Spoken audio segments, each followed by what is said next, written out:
இந்தியாவில் பெரும் செல்வந்தர்கள் கட்சியாகவும் வலிமையான அதிகாரம் அதே நேரத்தில் வலிமையான சக்தியாகவும் மாறி வருகிறது பாரதிய ஜனதா கட்சி.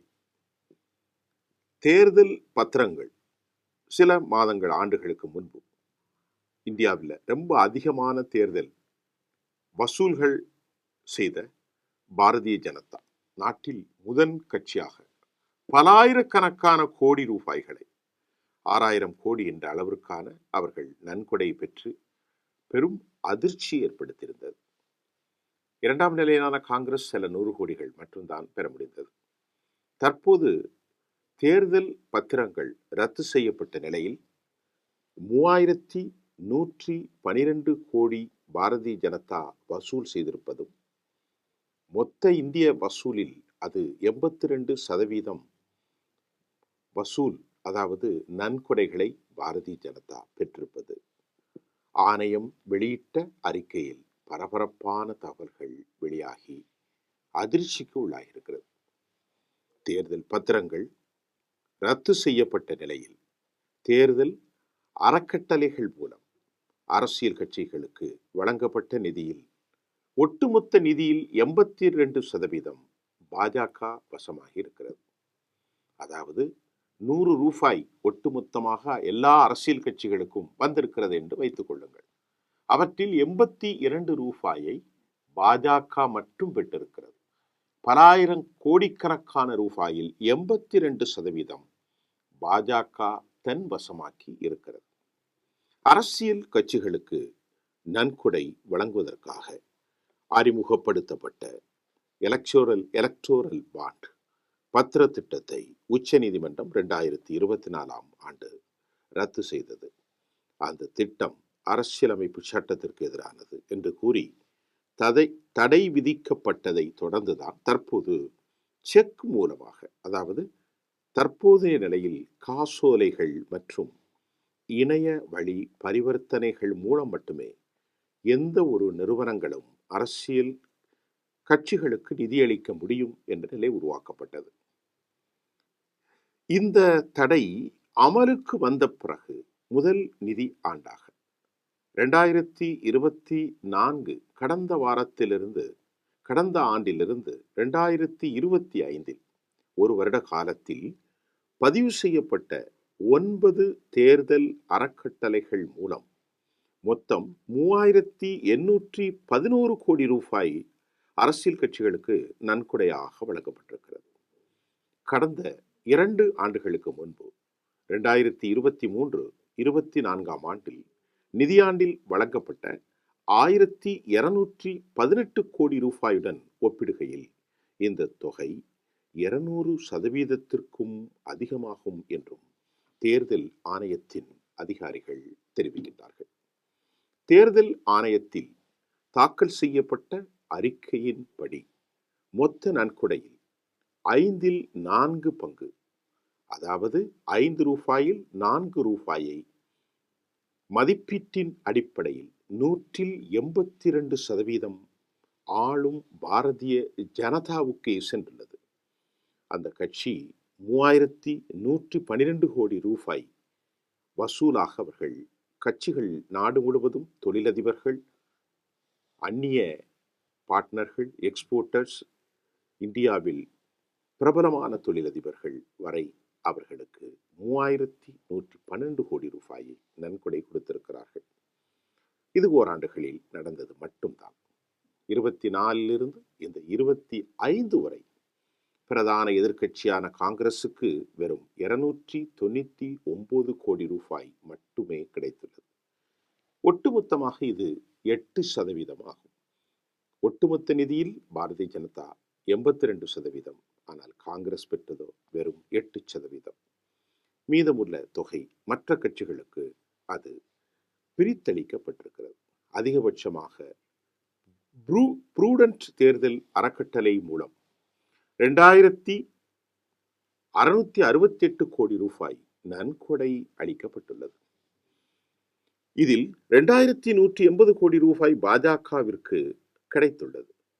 இந்த நிறுவனங்களில் Jindal steel, Airtel Aurobindo pharma போன்ற பெரும் நிறுவனங்களிடமிருந்தும் நிதியை பெற்று காங்கிரஸ் மற்றும் திரிணாமுல் காங்கிரஸ் போன்ற கட்சிகளுக்கு அவற்றில் சிறிதளவை வழங்கிவிட்டு பெரும் பகுதியை பாஜகவிற்கு இந்த அறக்கட்டளை வழங்கியிருக்கிறது.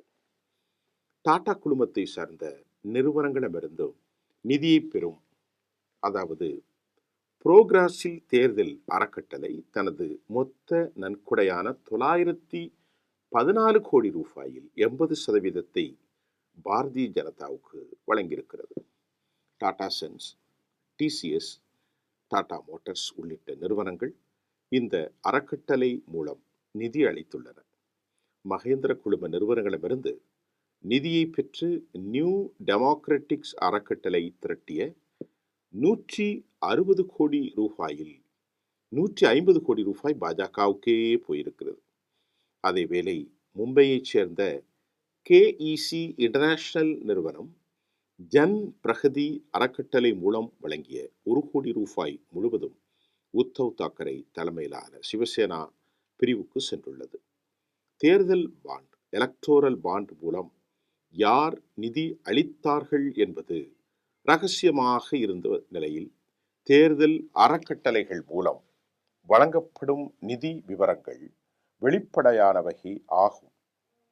உச்சநீதிமன்றத்தின் உத்தரவுப்படி அனைத்து அரசியல் கட்சிகளும் தங்களுக்கு கிடைத்த நன்கொடை விவரங்களை தேர்தல் ஆணையத்திடம் தற்போது சமர்ப்பித்து வருகிறது குறிப்பிடத்தக்கது. கடந்த தேர்தல் அறக்கட்டளையின் மூலமாக இந்த நன்கொடைகளை நாம் தெரிவிக்க வேண்டியது அல்ல என்று பாஜக உச்சபட்சமாக பேசிக் கொண்டிருந்தது. ஆனால் இன்றைக்கு அந்த நிலை முழுமையாக மாறியிருப்பதாகவும் சொல்லப்படுகின்றது. அதன் மூலமாகத்தான் இதில் 82% பாஜக பெற்றிருப்பது இப்போது வீதிக்கு வந்திருக்கிறது. மொத்தமாக உள்ள 19 தேர்தல் அறக்கட்டளைகள் இப்பொழுது இயங்குகின்றன. இவற்றில் 13 அறக்கட்டளைகள் நன்கொடை குறித்த விவரத்தை தாக்கல் செய்துள்ளன. ஜன்ஹித், பரிவர்த்தன், ஜெய்ஹிந்த் மற்றும் ஜெய்பாரத் ஆகிய 4 அறக்கட்டளைகளை கொண்ட தாங்கள் எந்த பணமும் வசூல் செய்யவில்லை என்றும் நன்கொடையாக கொடுக்கவும் இல்லை என்றும் தெரிவித்திருக்கிறார்கள். இதை தவிர்த்த 9 அறக்கட்டளைகள் இணைந்து மொத்தமாக 3811 கோடி ரூபாய் வழங்கி அரசியல் கட்சிகளுக்கு அவர்கள் வழங்கியிருக்கிறார்கள். இதே நிதியில் 82% பாஜக பெற்றிருக்கிறது. நாம் ஏற்கனவே சொன்ன காங்கிரஸ் வெறும் 8% பெற்றிருக்கிறது. மீதமுள்ள 400 கோடி ரூபாய் 10% நாட்டில் உள்ள மற்ற கட்சிகளுக்கெல்லாம் சென்றிருக்கிறது.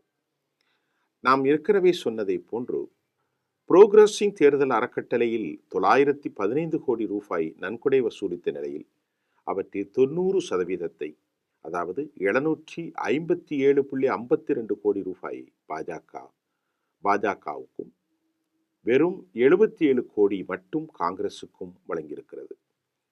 அதே சமயம் மேற்கு வங்கத்தை ஆளும் திரிணாமுல் காங்கிரஸ் 102 கோடி ரூபாய் நன்கொடை பெற்றிருக்கிறார்கள். ஆந்திராவின் ஒய்எஸ்ஆர் காங்கிரஸ் 98 கோடி ரூபாயும், ஆந்திராவை ஆளும் தெலுங்கு தேச கட்சி 44 கோடி ரூபாயும், தெலுங்கானாவில் பாரதிய ராஷ்டிரிய சமிதி கட்சி 10 கோடி ரூபாயும், பிஜு ஜனதா தளம் 15 கோடி ரூபாயும், தமிழ்நாட்டில் ஆளும் திமுக 10 கோடி ரூபாயும் தேர்தல் அறக்கட்டளை மூலம் நன்கொடை பெற்றுள்ளது.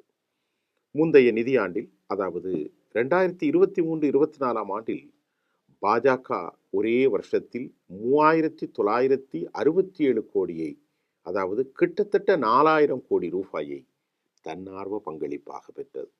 அதில் 48% அல்லது 1685 கோடி தேர்தல் பங்களிப்புக்கு பத்திரங்களில் பெற்றது. அதாவது யார் கொடுத்தார்கள், எப்படி கொடுத்தார்கள், அவர்கள் தொழில் என்ன, எதுவுமே தெரியாமல் இவர்கள் அந்த பணத்தை பெற்றார்கள்.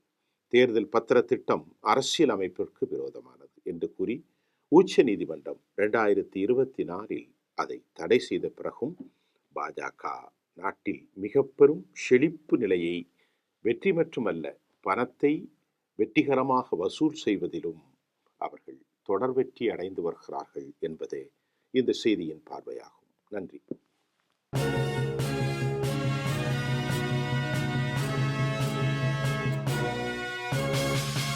உடனுக்குடன் அப்டேட் தெரிந்து கொள்ள ஜெம் டிவி தமிழ் ஆப்பை இன்ஸ்டால் செய்யவும்.